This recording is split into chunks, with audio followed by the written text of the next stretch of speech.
welcome to today's Playbook Team Call. I am your host for the call.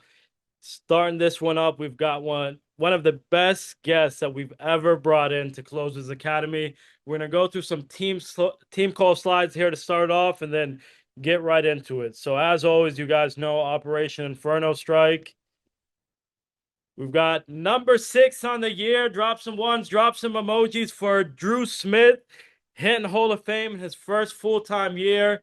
He's going to finish at over 500K this year as a goal. So show some love for him in the chat. Let's go. We need a few more this year, though. This one is special. 10 months into the year, logo number 10. Yeah! Arrived. Let's go. Brace yourselves, ATL. Shout out to Nabil. Let's go, Nabil. ATL. Oh, baby. yeah! Let's go, Let's go, Billy. Nabil. Let's go. Let's go. This is just the beginning for us. We here, baby. Let's go. Now we've got some update on September 2025 month to date. $5.8 million for the month of September for the Playbook. We are an absolute tier, but we've still got a long way to go. We're not celebrating yet. We are not done yet. Big goals to finish the year. Now, top producers, October, week 2. We are at 3.3 million, 379 writers. Leading the way, holy crap, bro. I thought that said 68, 88 families. Amir Ali, Ab Nasser, 86 families. Number 3, Will Moore, 58 families. Kenny Nice, 55 families. Musa Elite, 39 families at number 5. E.G. Mar, 37 families. Pedro Martinez, 36 families. Walk him down top, making his way into the top 10, 36 families. Super, as always, in the top 10, 36 families. Alicia leading the charge for the ladies at 36 families. Let's go. Guys, this leaderboard is getting freaking scarier and scarier. Soon it's going to be, you need 60K to get into the top 20. This is ridiculous at this point. I don't think they've ever seen anything like this.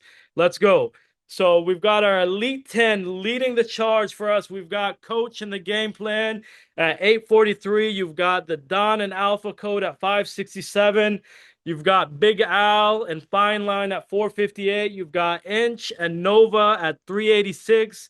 You've got Tan Man at 345. You've got Ahmed at 343. You've got Vicious at 332.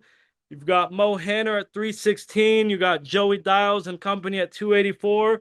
And E.G. Mar making his way into both top 10s at 266. And the rumor on the street is we've got a logo coming up on that side as well. Let's go.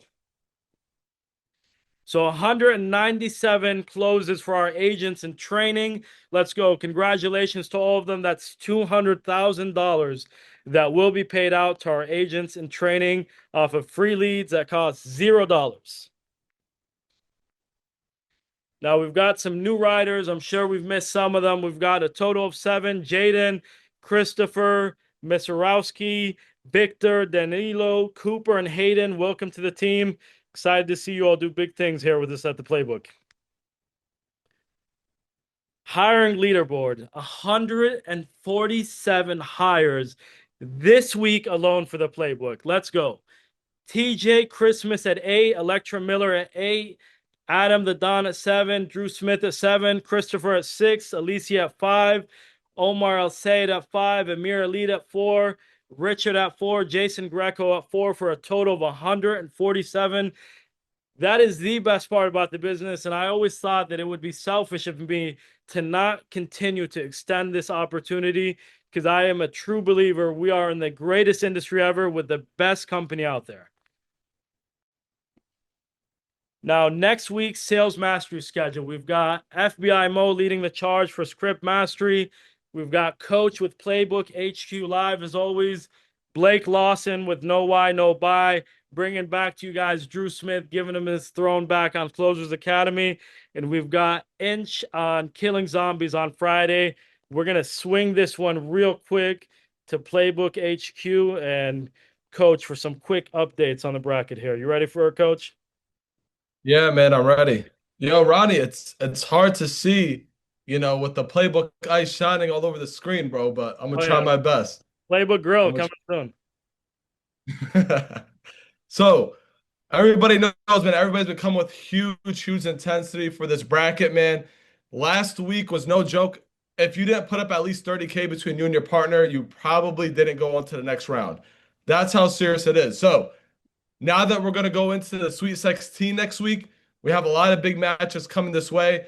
You got, Amir going against Colby and Hayden over there in Indiana, Amir and Faith, excuse me. And then you got, Adam G and Jack going against Alicia and Fade, another big matchup there. And I know last week, we had a big matchup between Dante and Tanner. I'm not sure who won, but all I know is I see Dante's name up here and I don't see Tanner's. And then Dan here's going against Ghalib and Mateo, Dante and Alex. So that's a really good matchup, guys. So let's listen. The standard is really high. Like we said, going to the Sweet 16, you might need 40K, maybe 50K to move on to the next round. It's only going to get harder. So you better lock in. 60 hours a week might not do it. Now, there's only 3 simple rules to follow to make sure that you go to the next round, besides just outperforming, right? Everybody has to make sure that they're able to post their numbers on Discord. Every single still has to be on Discord. If you're not on Discord, your numbers will not count. If you're in office, your name still has to have your numbers next to it on the whiteboard. If you're not on the whiteboard as well, it's not going to count. Then the last thing, of course, last week was a big headache. We didn't have enough people send in enough submissions by 12 a.m. Everybody wants to know who they're going against Monday morning. Nobody wants to wait until Monday night like last week. So get your submissions in by 12 a.m. Sunday night, or it will not count. It's a really simple format that's laid out there. Shout out to Nabil. He's the one that kind of helped make it there. And he made it really simple and easy. So shout out to him. But all you guys have to do is take 5 minutes out of your day, put your sales on there, and just make sure it's submitted by 12 a.m. Follow those 3 steps and ball out, grind, and trust me, you'll be in the next round. Let's go. Thank you, Ronnie. Be intentional this week. Sweet 16 coming up. Competition is getting tougher and tougher. Somebody that put up 40,000 as a duo last week, and there was a few of them, got knocked out in the first round. Holy cow, the competition within our agency is just unreal. Now, you guys ready for today's guest? Drop some ones, get some emojis in the chat. Let's go. Join me in welcoming in Family First Life founder, my mentor that has personally mentored me to where I am right now, and that has built the most amazing company in our space. Join me in welcoming in Shawn Meaike with us today into Closerz Academy. How you doing, Ronnie? How are we feeling today, Coach? Ronnie, I'm always feeling great because God is great and I'm not a punk and I'm appreciative. You know what's funny is I remember being first of all, thanks for having me. Thanks for everything you do. Thanks for what you mean to the company. Thanks for what you mean to the industry. Thanks for what you do for the families you serve. And just as important, the amount of people that you're saving from their financial situation in America, because we do have the greatest opportunity there is. So thank you for that. And it's an honor to be on here, brother. It's funny because when I went to college, Ronnie, I was a business major. I really played baseball, but I had to go to class, and I was a business major for 2 weeks. And there was a economics professor, Professor Free. And I said to her, she said, "How do you like being a business major?" I said, "It sucks." And she said, "Why?" I said, "Because all the men and women teach me, they're not in business. They just talk. Like none of them are actually in business. They just are they're professors." So she said, "What do you want?" And I said, "I want to be I want to learn in a space where the people teach me are doing it." And she said, "Well, take some time and figure it out." So I became a social work major, and really only, Ronnie, because all the men and women teaching were actually in the field working during the day. And I remember I took a psych class my sophomore year, and the single biggest thing I learned in college, and I'm not going to get into the science of it, but this scientist came in, and he was talking about he was talking about the brain activity and how it's a complete impossibility to be appreciative and have gratitude and to have anxiety. Like it was a complete, like if you were sitting there as they were measuring this brain activity, if you were genuinely exhibiting appreciation for something, you couldn't be anxious. They don't go together.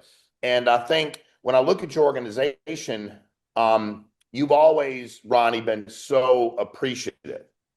And I think for me, that's a big part of why y'all are growing, you know, and as I look at this amazing group, I think of like what's on my heart to talk about today is you understanding the people that you're encountering and understanding yourself, because this is a journey, right? And I talk about this a lot, Ronnie.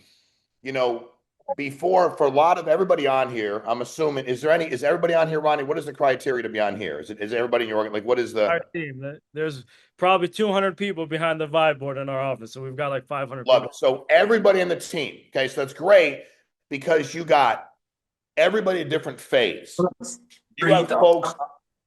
You have folks on here, Ronnie, not Reese, whoever was just making noise, not him, but everybody else that's focused. Not unfocused people, but only focused motherfuckers. Like not unfocused people. Like I've never been on unmuted and made noise in my life. But anyway, it's okay. I'm only 53. So at the end of the day, what I can tell you, Ronnie, is that there are people on here that are just started. Hell, this might be their first call, dude. This might be their second. They're lost, right? They're lost. One of your guys or you found them and you brought them into a business opportunity that they're hoping that they can be successful at. They're still kind of lost financially. And then they go make 3 sales, 8 sales, 12 sales, 15 sales. And they're like, dude, I found something here. So they're found, right? They're lost and then they're found. And the next thing is they become committed. A lot of your guys are committed. Like committed, dude. Like I'm in the numbers y'all are talking about. We used to do this all the time, Ronnie, at the old company, March Madness. It was great. And you had teams of 3, and we did it 7 times. And every time we did it but one, I won. My team won. Like if I had to issue 100 grand, 120, it didn't matter. Like I'm not saying it to be like I hate to lose. Like I hate to lose so much. It makes me physically ill. Like I hate to effing lose. So you're lost, you're found, you're committed. And then where a lot of y'all are is you create this lifestyle for yourself. And that's great, by the way. I want you to create a lifestyle. Like I do. I want you to create a lifestyle where you have all the stuff that's important to you and you provide all the stuff that's important to the people in your family or your friends or whatever you give back to. Ronnie and I were just talking the other day. Ronnie gives a lot of his money away. So I'm not saying you have to or don't. I'm just saying he's like, hey, man, hey, coach, like these are the things that I'm doing. What do you think? And I'm like, well, he's like, dude, I love it. I love giving back more than I ever made. Like that's awesome. So you have this lifestyle. And then after the lifestyle, for some of you that are in the lifestyle, you can become entitled. It's a dangerous place to be, right? I'm making no money. All of a sudden I'm making 200, 400, 800 a grand, a million, 1.2 a year. And damn it, like, dude, I got my shit figured out. Look at me. Every one of us has been there. If anybody in business says they didn't go through the entitlement phase, they're lying to you. As grounded as I am, as hard as I work, we've all gone through it. Where you'll get to if you want to be great, which is where you are, Ronnie, legacy. When I leave this place called Earth, what will they say about me? I promise you, Leo, Matt, TJ, I promise you, I don't know any of y'all. I mean, I know your names, but I promise you, nobody's going to go, dude, remember how badass that guy was? He bought 2 cars. Nobody's going to give a shit. Nobody's going to be like, remember how badass that dude was? He had a nice house. Nobody's going to say, I hope that nobody says when I die, when I'm 105, I hope nobody says, you know what? That dude had a nice house, or that dude bought nice shit, or that dude made a lot of money. I really hope that's not what they're talking about. I hope they're sitting there going, you know what? To the dude's tapping his wife on the shoulder. He's like, that guy built the business. That's how we put our kids through college. I want a woman to go, my son worked there and he was really depressed before it changed his life. I want somebody that hates me to go, I always hated him. I didn't have the balls to tell him why I was alive, so I show up at his funeral. I might come back to life and smack the shit out of him if that's possible. Don't know if that'll happen. I'm just telling you, like, that's what I want to happen. I want to have a legacy.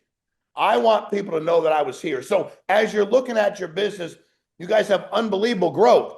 The question is, what will continue to get you to grow as hard, like to work as hard as you're working right now? The contests are amazing. Winners don't want to lose. Like at the end of the day, I was talking to a guy the other day who's on a team and it's an NFL team. And he's like, how you been, man? I'm like, good. And he's like, dude, we just can't figure it out. And I'm like, yeah, dude, bad teams find a way to lose. Y'all are just a bad team. I mean, it's not like, but you have this dark cloud over you where you just find a way to lose. And winning teams just find a way to win. You're like, dude, how do we win that? We were down by 3 touchdowns with like that's how the Broncos did the Giants the other day. Giants are a bad football team. They're getting better, but they're bad. And they're going to find a way to lose. And the Broncos, they're first in their division. They should never have won. They find a way to win.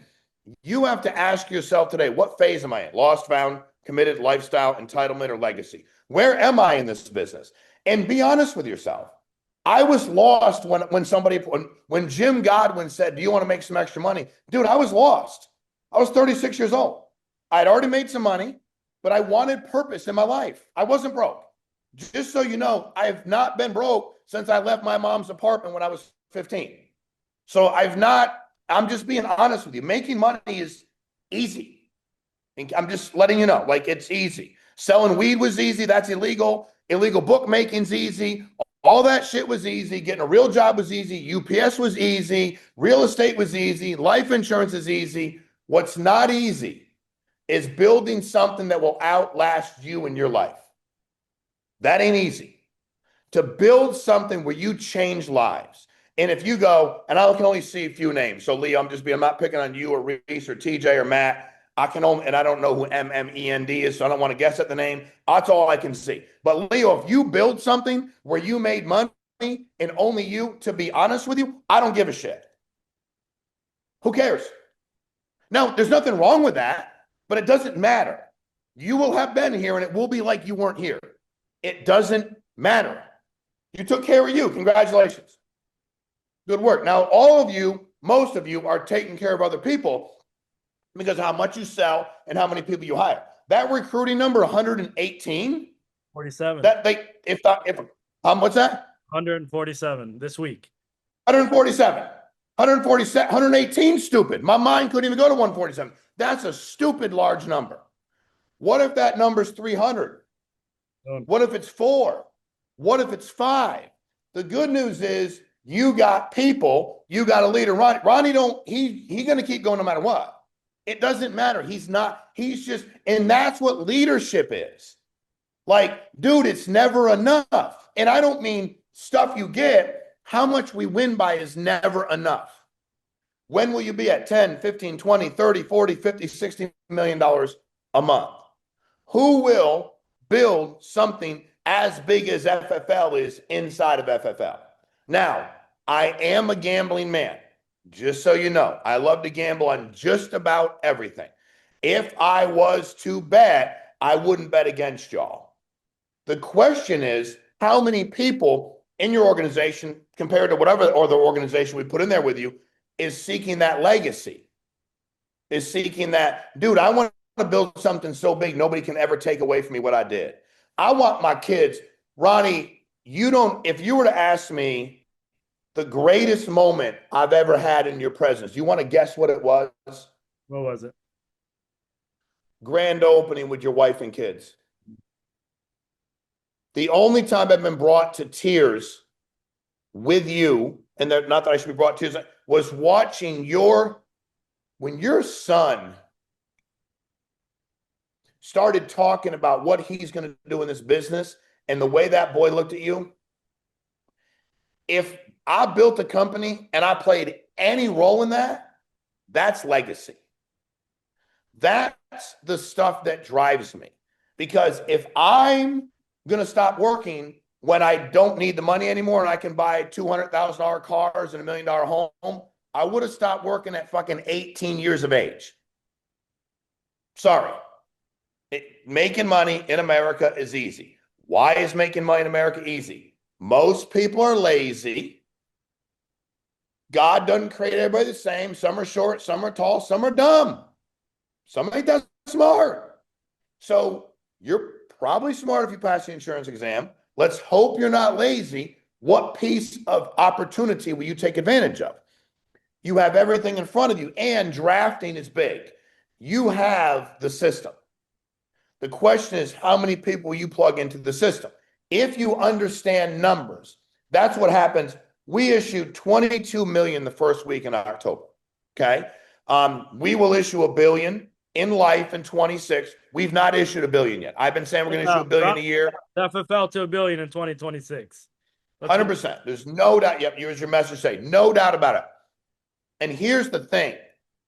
I'm like, dude, we could do 50 million a week, 60 million a week. Now, in fairness, I don't celebrate that. I'm just, and it's not because it's not like if it was a Super Bowl, like when you say Bill Belichick didn't celebrate the Super Bowl, I think until he started dating that young girl, he didn't have no fun. I would have celebrated if I won a Super Bowl, dude, I'd have celebrated a Super Bowl. Like we achieved something together. In life insurance, the reason 22 is not enough, there's 300 million people, give or take, in America, and 70% say they'll live in check to check. There are 300 million people, give or take, in America, and 75% of them say I don't have enough or I don't have any life insurance.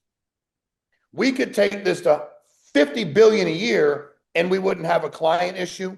We wouldn't have any kind of saturation in any market. And Leo, there's some dude right now who's sitting at his house right now trying to pay his mother effing rent or mortgage. He hates his job. He's not dumb. He's not happy. He's trying to figure it out. And outside of that room are 2 little kids and his wife. And every time he walks out the door, he has to look at him and he feels like he's let him down. He feels like he's let him down. And we have the answer. We're sitting on the answer. We have the key, the golden ticket, but we don't recruit enough. FFL is a terrible recruiting organization. Sound weird, we're the biggest. Based on my expectation, because of the numbers. We should be winning at a higher level because numbers. Now, when I look at you, Ronnie, what I ask is how many people in your organization believe they will build an organization the size of yours in the next 6, 8, 10, 12 months? And if the answer is none, we got a problem. If the answer is, I got, now if the guy goes, I do it, and you're like, bro, he works 12 hours a week. That's a bat. Don't raise your hand. That's weird. It takes a lot of work to do this shit. How many people want to and are willing to do it? And that's when I look at your organization and where we're going and how we finished this year. When COVID hit, you don't understand. If you didn't sell face-to-face, you have to understand it wasn't what this is. It was difficult to find a dude who would get in his car, drive to the airport, get on a plane, fly where there were leads. You only had so many leads. You were face-to-face. We didn't have social media leads generated, and you couldn't call them. So the dude had to find a guy with a job that could take 2, 3, 4 days a week off of his job and go sell face-to-face. Hard to find. You didn't want to tell the guy to quit his job and money. He had to buy leads, flights, hotel, rental car, food. When I was in Connecticut, my first batch of leads they gave me, Ronnie, was in Franklin County, Tennessee. I was like, dude, I live in Connecticut. The guy's like, that's where your leads are. I was like, all right, shit, I'm going to Tennessee. Next week, it was South Carolina. The week after that, it was Dallas, Texas. Week after that was back to North Carolina, Burlington, North Carolina, where there's a house every 27 miles. And nobody speaks the King's English. I don't know what they say there. I couldn't understand what they were saying. I was trying. But by the time I got out of there, I was like, oh, God bless your heart. Y'all, I thought I was from North Carolina. But Ronnie, once the world went virtual, the lid came off this thing. Oh, man. And now it's over. Now it's a matter of what are you looking to achieve? And you guys have duplicatable systems. So the reality really is, how hard will you draft this thing? And there's 2 groups of people in the business. There are guys and girls that are going to sell out so hard, they're going to live the way they want to live the rest of their lives. And then there's a bunch of people who are going to work 20, 28, 28, 22, 32, 31 hours a week, kind of maybe, and they will do this forever because they'll never get ahead. They'll do just enough to make a living, and a good living. Maybe they're paying a great mortgage, they're buying a car, but they're not going to get ahead.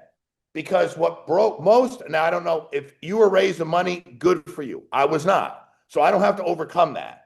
I don't have to ever go, you're like, remember when money was good? No, money was never good until I went on my own. So I'll never have to overcome being given anything. But I will tell you that broke people, my mom, the people that lived in our complex, everybody I knew, none of them were trying to get ahead. They were trying to get by. And in this business, are you trying to get ahead or are you trying to get by? And if you're trying to get by, it's going to be you'll love it for a period of time, but eventually you'll be like, dude, this just kind of sucks. I'm 5 years in, I'm doing the same shit I've been doing for 5 years. It's not that much fun. And you're like, yeah, but are you helping anybody? That's where the gratitude comes in, Ronnie. When you start helping people and you're appreciative to what they're achieving, it's hard to be negative. It's hard to be anxious. It's hard to be frustrated. And the reality is, the last thing I'll say here as I move on, I'll take some questions a little bit, is I was raised in this business that you sold until you were at $1 million a month as you paid minimally. You did not come out of the field. If you have an organization doing less than $1 million a month and you're not issuing 30, 40, 50, 60 grand a month, you're wrong. You're not leading them. You're watching them. And then you start making money off of them, not with them. There ain't enough for you to do it 800 grand a month. There ain't enough for you to do it 400 grand a month. There ain't enough for you to do it 610 a month. There's not. So now you're making money off of me, not with me. The psychology of an override is that if you're working your ass off with me, I'm excited about you making money. If I'm working my ass off and you're not, you're now making it off of me. And I'll start to hate you, actually. I will be at the beginning, I'll just complain about you. Then I'll dislike you. Then I'll hate you. If Leo hires me and we're doing 400 grand a month and Leo hides in his office playing businessman, I will hate Leo. Bible says I shouldn't. I'm doing the best I can every day. But as a human being, I'm going to admit that I will hate him. And if he calls me and says, what are you doing? I'd be like, more than you. Hey, what are your numbers this week? I'd be like, you don't work. I'm the other guy. Hey, well, nice to meet you. I'm Shawn Meaike. I'm a guy who does his job. You must be the other guy. That's what I told the people all the time back in my old company. They'd be like, what are your numbers this week? I'm like, Jim, I'm the other guy. The guy does his job. You're the guys who do his job. Don't ask me shit. So you have to decide, will you earn the override you get? Ronnie, I've always believed I have to keep working. And because I also knew I would screw things up, I would frustrate people, I would say the wrong thing. But the one thing they would never say about me is they would never say that dude doesn't work. Ever. And if you asked me to go back, Ronnie, 3 years ago, where I did in 1 year, there's 365 actual days in the year. Forget about how many of them are working days, Monday through Friday, but and I was in 319 cities at 319 meetings in a year. So I lived in a plane, in a hotel room, in a rental car, in meetings, wash, rinse, repeat. But you know what? COVID, life, post-COVID, persistency. Dude, we had to do it. There's a guy named Ed Bastian. You know who Ed Bastian is, Ronnie? I've heard that name come up before. Ed Bastian is the CEO of Delta Airlines. And I met Ed Bastian. A lot of you are way too young. But after 9/11, the airline, obviously, industry was a disaster. Okay? Layoffs, downsizing, people weren't flying. And I had met Ed probably a year after that at a meeting. And I said, if you don't mind me asking, sir, what do you think has set y'all apart? Delta's come out of this really well. And I know that government supports the industry and I get all that. But I'm just asking you, like, relative to these other airlines, look at what y'all are doing. And he looked at me and he said, it's one thing. And he said, when we went through all the downsizing and the economic issues and people just were not flying, he said, I decided to get in a plane and fly across the country and tell 100% of our employees face to face about all the issues, the downsizing, the salaries, the benefits, the pension. And I didn't get on a Zoom and invite everybody on. And he said a year later, and he goes, I didn't do it to get credit. I did it because I thought it was the right thing to do. And he said, I didn't take my salary for X amount of years. Not any of it. Like I just said, keep it. So when you lead selflessly, man, and I've learned from people like that along the way. So you really need to be able to ask yourself today, what am I giving up to help my team grow? What am I giving up to help them go make money? What sacrifices am I making? And a lot of people that we hire don't make any sacrifices, but they want an obnoxious reward. And sacrificing things sucks, Ronnie. It's not fun. It's annoying. It's a pain in the ass.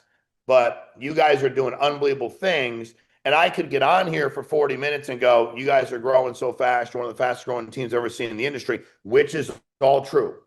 Or I can go, guys, you've just scratched the surface.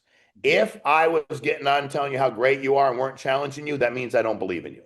When I'm coaching people and I got players that they're giving it everything they got because they ain't that good, I'm like, dude, you're killing it. I'll pull the other dude aside. I'm like, dude, what are you doing? He said, I'm doing the same thing as him. I'm like, you're not him. You two have nothing in common. We love him. You're going to play Division I football. He shouldn't even be playing high school football, but we love him. We only got so many dudes in the school. Ronnie, you guys are just scratching the surface. So I wanted to hit on those things. I'll answer any questions you got because I want to kind of know where y'all's heads are at, what you're thinking, what you want to know about the company, about what you're doing, where you're going, the industry, anything you guys want to know. I'm more than willing to answer it. 100%, coach. So that mindset is big. I'll never forget when the playbook hit 1 million last November. I called you and said, hey, I told you we'd break 1 million in the same year. And I'll never forget what you told me, that you basically in the terms that you shouldn't be celebrating 1 million. And that opened up my mind. And just recently, the September numbers, they updated them last night. And one of my guy goes, hey, what did the playbook finish at? And I go, 5.8 million. He's like, are you not happy? I was like, we're not done yet. We're getting there. We're not done yet. But where did you develop that from? Where did that come from? Ronnie, I'm really, really appreciative for what I got to see when I was a kid. And what I mean by that is I saw a lot of complacent people who were broke as shit. And I would say to myself at a young age, like, I was very observant. I talk a lot now. When I was young, dude, I watched a lot, like a lot. And I was thinking about things like I felt for my mom, but I didn't respect. I respect her as a woman. I honor her. She's my mother. But I didn't ever want to replicate what she was doing financially, or my father, for that matter. And I remember saying to myself, there's no lead that's big enough, right? And having played ball my whole life, you learn that a lot. Like, complacency kills. And I don't want to take a chance. So I'd rather be guilty of running the score up and running you out of the gym where you're bleeding from your ears than putting in guys that can't really play, taking it easy on you, going, oh shit, we got a game now, I got to be careful. And Ronnie, I hate to lose. I hate it. I've worked hard in my life because there's times like playing around certain games, like I'm like, dude, like it's not a life or death. Why do I don't want to hate to lose in cornhole. Like I don't want to smash the boards. That's weird, right? So I'm mature there, but it's like, dude, in business, whoever helps the most people wins. And when I got that, like, wait a minute, whoever helps the most people always will continue to win. So Ronnie, you got to be really careful because complacency is what gets almost everybody. Complacency and ego. And I've watched a lot of businesses too. And I've asked a lot of people, like, man, you ran this business. I was talking to a guy one day, it's a company you would know of. And I'm like, dude, what happened? Like, y'all had, like, oh my God, like you were trading at this number, your EBITDA was this number, your revenue was this number, your market share was this number, and then it all tumbled. Like, how were you so big? Like, and it wasn't like anybody came and created something you didn't have. And he's like, dude, we just started celebrating every victory, big or really small. And we're so busy patting ourselves on the back, we didn't stay hungry. And if I'm in charge, Ronnie, that's my job. And if I say to you, hey, Ronnie, that's the most unbelievable thing I've ever seen in my life. You hit 1 million, great. Maybe you're like, shit, I'll go to 1, 2. And say you're like, I'll go to 5, I'll go to 7, I'll go to 10. But also be clear, Ronnie, everybody's different. Mm-hmm. There are people that have called me, have done 1 million a month and been fired up about it, and I'm fired up for them.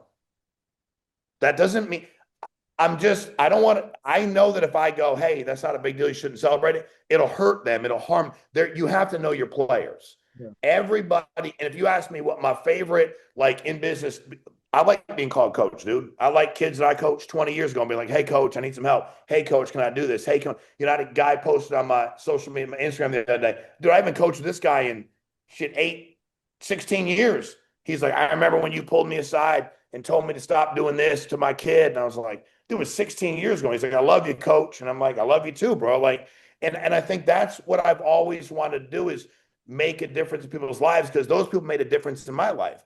And the reality was, the men that I surrounded myself with, Ronnie, I sought out really mean, hardcore, honestly abusive, like dudes that were just, they were mean but they were honest. And those dudes just shot me straight. And every time in my life, they were like, there was never enough. Like, they're like, hey, dude, this is good, but you can achieve more. So if you give me an industry where I got a product people need, I got an endless supply of people to sell it to, I have an endless supply of people to hire, and honestly, look around at the people we compete with. Like, really? So I'm like, dude, why can't we keep running the score up? And I think that's where the world has changed so much, where it's like, well, I already got mine, screw everybody else. And I'm like, yeah, but you guys hired 100 and X amount of people last month, and they ain't got theirs yet. They just getting started. We owe it to them to not sit back, hang out, and celebrate because you got yours. It's like there's, and again, I'm not going to preach to anybody, but and I'm not qualified, believe me, I'm a disaster person. I'm getting better trying to get better every day. But the parable of talents is like a story that I was taught a long time ago. And dude, I don't want God looking at me one day and going, you wicked and lazy. Like, we were all given talents. There ain't no way I'm living my whole life holding on to them and not utilizing them and dropping dead one day and be like, I did good, right? No, you did not do good. You're wicked and lazy. You didn't use any of the talents I gave you. You took them for granted. So, and this business doesn't require talent. The talent could be my work ethic, my attitude, and I'm going to take those things and run those up every single day. You say it all the time. It's just attitude and activity. And when people look at us like magicians, I'm like, hey, man, like all we do is work really hard. Is that it? Like, we work really hard. We are in the office from 9 to 9. We're relentless. We show up every day with intention. And that's what all of this comes down to. Now, through Family First Life, how many millionaires have you created? It's funny. Somebody asked me this the other day. At this point in time, probably 220 or 30. And I think when you look at 700 grand and above, it's like 2,200 people. I mean, be clear, dude, I ain't never going to make what the CEO of Amazon makes. But I can promise you that we have created more 6 and 7 figure income, or not shareholders. I get what they're doing there. We're not but employees, independent contractors work at the company. Nobody's produced more wealth than we have. And if you took 500,000, 9, 10,000 people, if you took 300,000, 25,000 people, that's a lot of freaking people, dude. Like, that's a lot. Find me a company in America that's paying 25,000 people over 300 G's a year. You ain't gonna find it. And and that's probably my favorite part. But Ronnie, go back to 2013. The first we went all 14. I paid myself 70 grand from the company. Now, yeah, I'd made money. I paid myself 70 grand. I could have paid myself $3 million. I put every dollar back into it, leads, bonus. The next year I paid myself 70 grand. The next year, I didn't make 6 figures at FFL to my 4th year. And I'm in charge of the entire company. And I'm making millionaires everywhere. And they're complaining. I'm like, dude, like, you just made $1.5 million. I've made 70 G's. Like, what are you talking about? Like, what do you want to make? We're all in on everything for you, bro. Like, what do you want to get for, like, everybody else? What they were doing was keeping everything. That's why we paid great comp, had bonuses, we did all that. So, Ronnie, when you start doing that, Arthur Blank, who owns the Falcons still, and he was an original founder of Home Depot. And these are guys I got around. I mean, I went to a small meeting with him probably 2 years after I was with Ed Bastian, and I said, "What's your greatest advice to a young entrepreneur?" And he said, "A little bit of a lot is a lot." And I said, "What do you mean by that, sir?" He said, "I launched Home Depot. My my margins were like this, and everybody told me we'd go out of business." And he said, "And I put them all out of business. Every hardware store that's making 40% on a paintbrush, and my profit margin's 4%, but a little bit of a lot becomes a lot." And I always held on to that, dude. It just takes patience to get there. So we've created a lot of millionaires because we've been selfless with the money. So And we fire in the continue chat, to do that. 200 millionaires plus. That is insane. Now, you see those numbers on the recruiting side. That's 147 last week, not last month. But you Yeah, I it's know. so easy for us to recruit because, like, I'm gonna share the story with you real quick. I'm talking to this guy from Solar. I'm like, giving him the whole run. He's asking me, he's like, what's the commission? I was like, yeah, the starting contract is, 85%. And he goes, 85%. I'm like, yeah, bro, 85%. He's like, we're getting paid 85%. He's like, there's no way. And I thought it was a bad thing, or I didn't know where he's taking this. He's like, that's insane. And I was like, bro, that's just a starting contract. Why did you build the company the way that you did? Because the reason it's so easy to recruit here, because nobody has a better commission structure than us. Nobody's contracts go as high as us. Why did you give out so much early on and build it the way that you did? When I got licensed in 2008, my final expense contract was 38%, and my mortgage protection contract was 55. The top I could ever get my final expense contract to, I was doing millions and millions of dollars a month, and my final expense contract went to 80. I think it was 85. So this dude started at the highest contract level that company ever had. The guy would pay out. And I worked my ass off for 5 years. And I'll never forget, because there's a lot of reasons I quit. Don't get it wrong. I didn't like the guy that ran it. I didn't like the way, there's a million different reasons I quit. But what put me over the top, all those things accumulated, I had never been in insurance before. So I didn't really know what was out there, Ron. I just assumed that was the way it was done. And I went to an annual convention, the last one I ever went to, which would have been in January of 2013, because I left there in December of 2013. And I was the #1 income earner for the year. And I didn't make any money. Like, I grossed 1.4 million. I think my net was, like, honestly, it wasn't 200 grand. And they're like, hey, you can't talk about your net. You have to talk about your gross from stage. We're going to let you talk about being the #1 income earner. And it was like some dude that worked there, this kid, Chris. I'm like, yeah, whatever. So I get up on stage and they're like, talk to us about your income. So I'm like, yo, I made 150 grand. Like, I made 150 grand this year. And you could see the audience, like 3,000 people that just like gasped.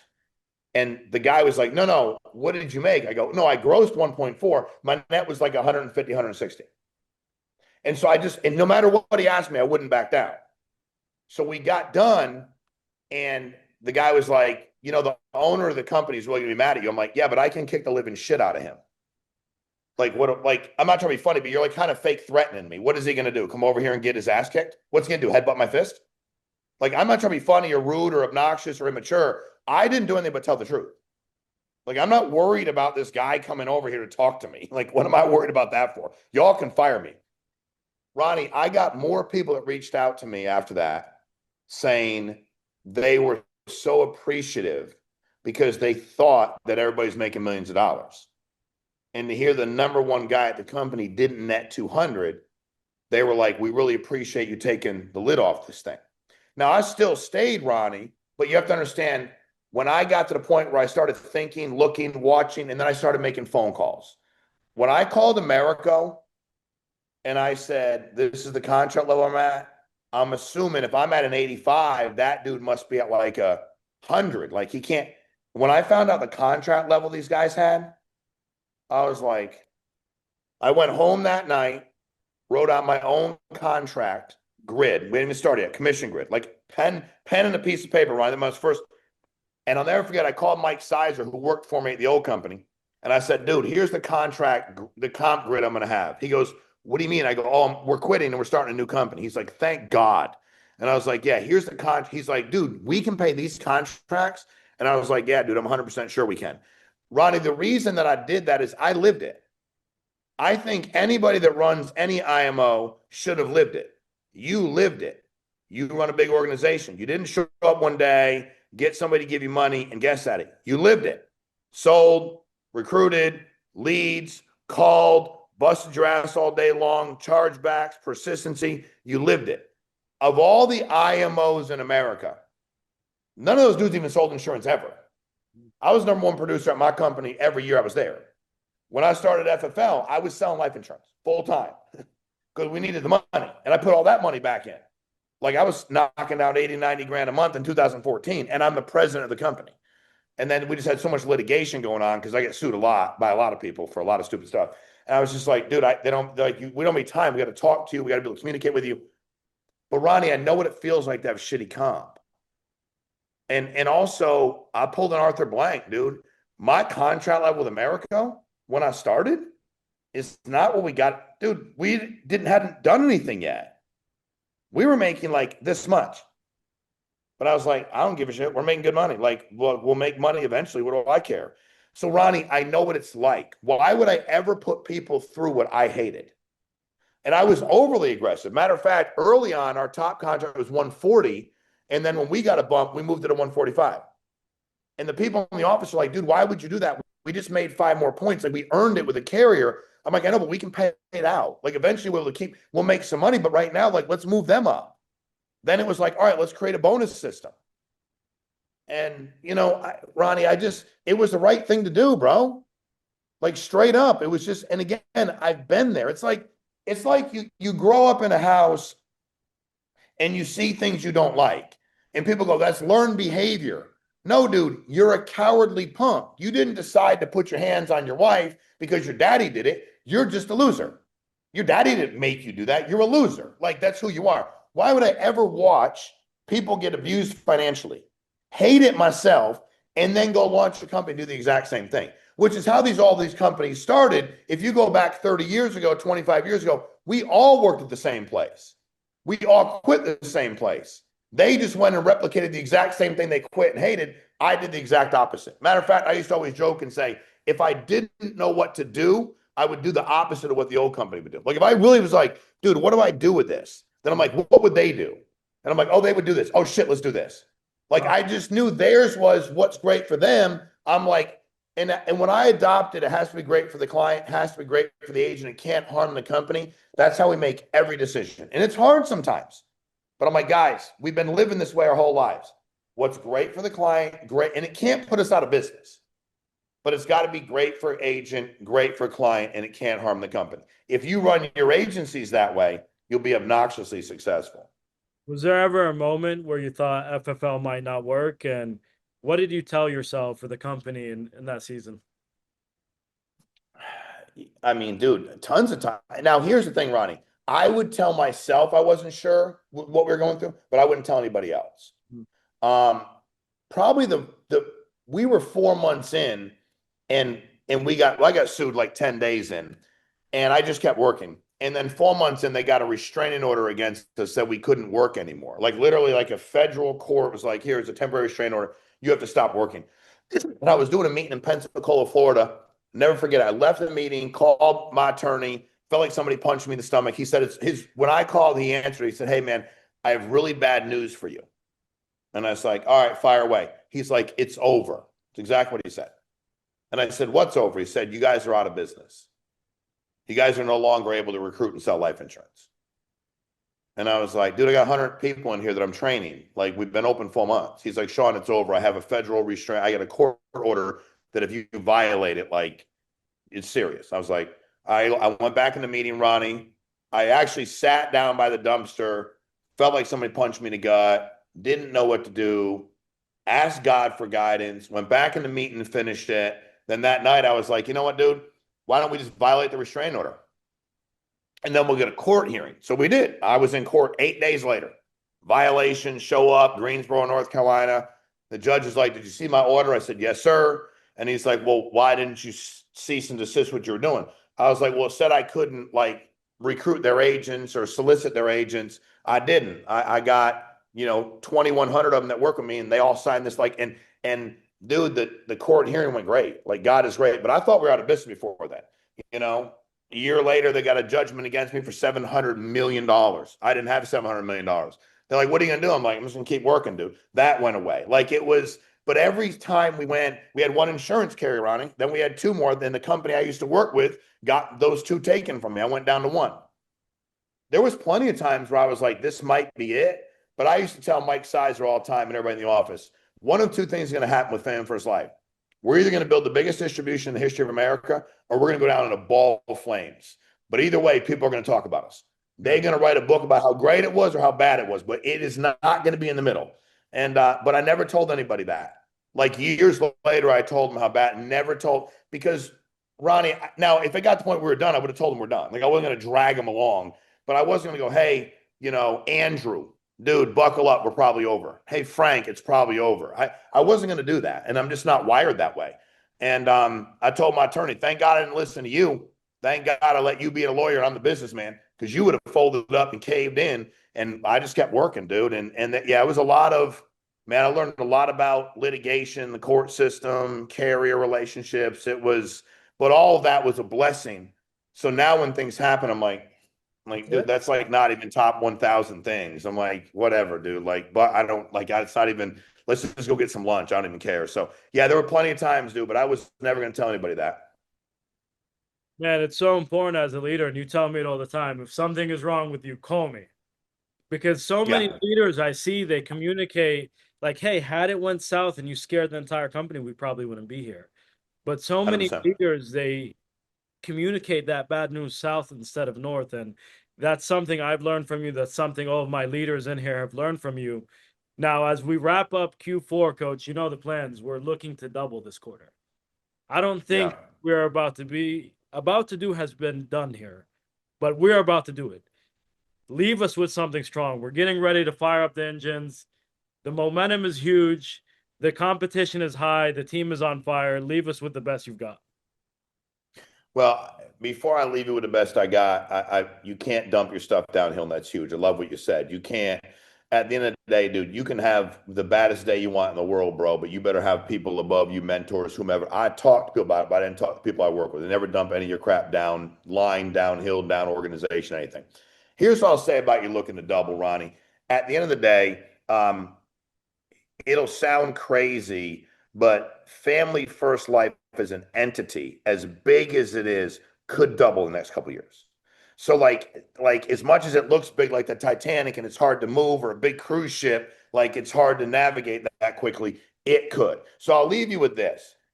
This is, at the end of the day, by far the greatest opportunity in America, and here's why. What people are starting to realize, the solar guys, dude, door to door is dying, or it might be dead.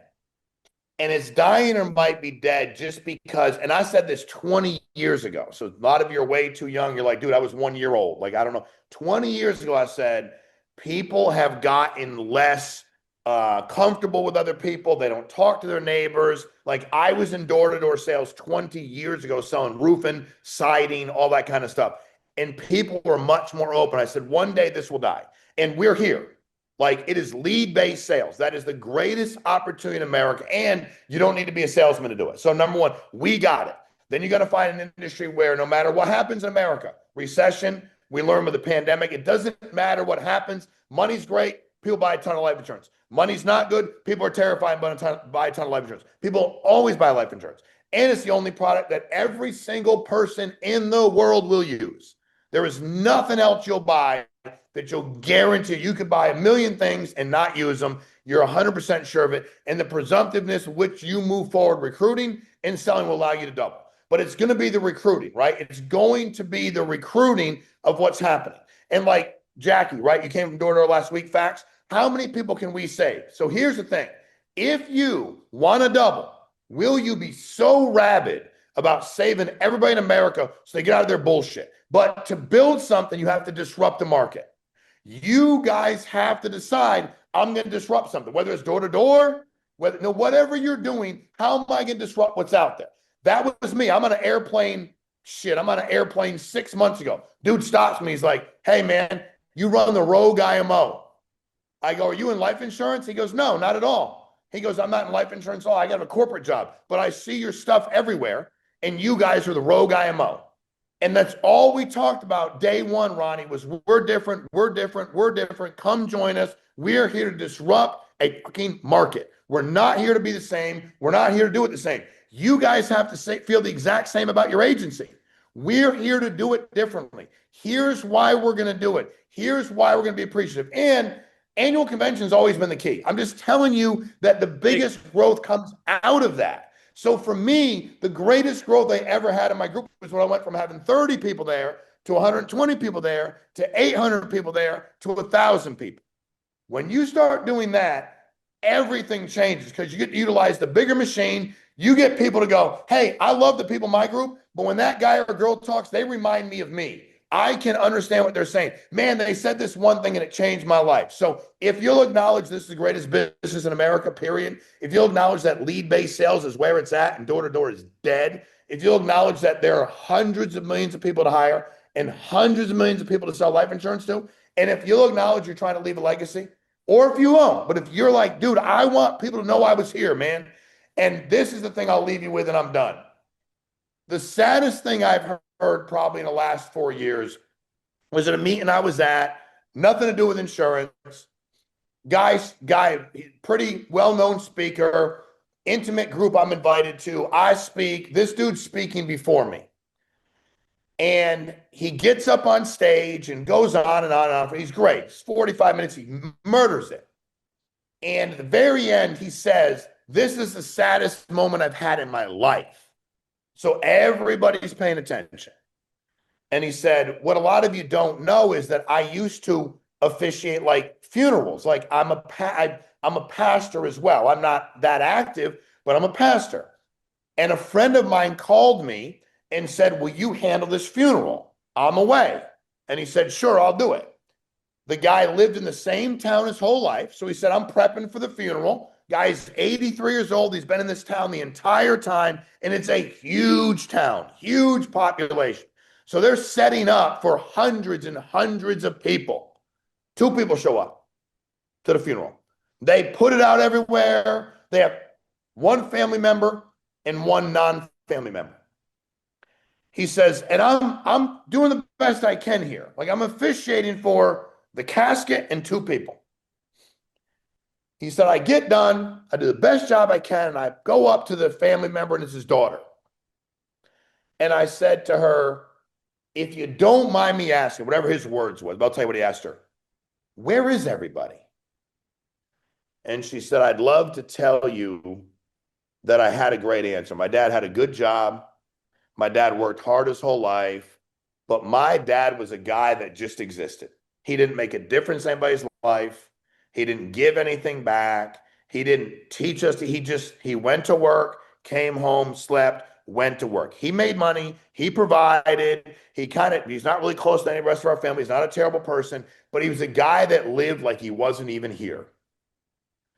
And I love y'all, but some of you are going to have family obligated to attend, and that's it. And if you're like, well, I'm 23, best advice I got was a dude told me at your 80th birthday or your funeral one day, who will be there and what are the 3 things they'll say about you? What will they say? Somebody stands up and said, here's 3 things I want to say about Ronnie or Leo or TJ or Matt or Nadar or I don't know who MMEND is, whatever it is. And I said, I want them to say that I'm fearless, I was selfless, and I was humble. What are the things they're going to say about you? And if those things work for other people, you'll double. And if you're worried about your legacy, you'll double. You guys have all the tools on, brother. I appreciate y'all for being on. This is a great group. And if there's anything I can do to help out, I will. And I'll see all of you at annual convention. And I can't wait, man. Thanks for everything, dude. We're going to leave you with this. Family First Life, Shawn Meaike. Ever runs into any problems, you guys get pulled into a war. The playbook gets called up. When we show up on your behalf, there are severe repercussions. We appreciate everything you do for us. FFL to a billion. Much love, much respect, Coach. We appreciate you. Thank you.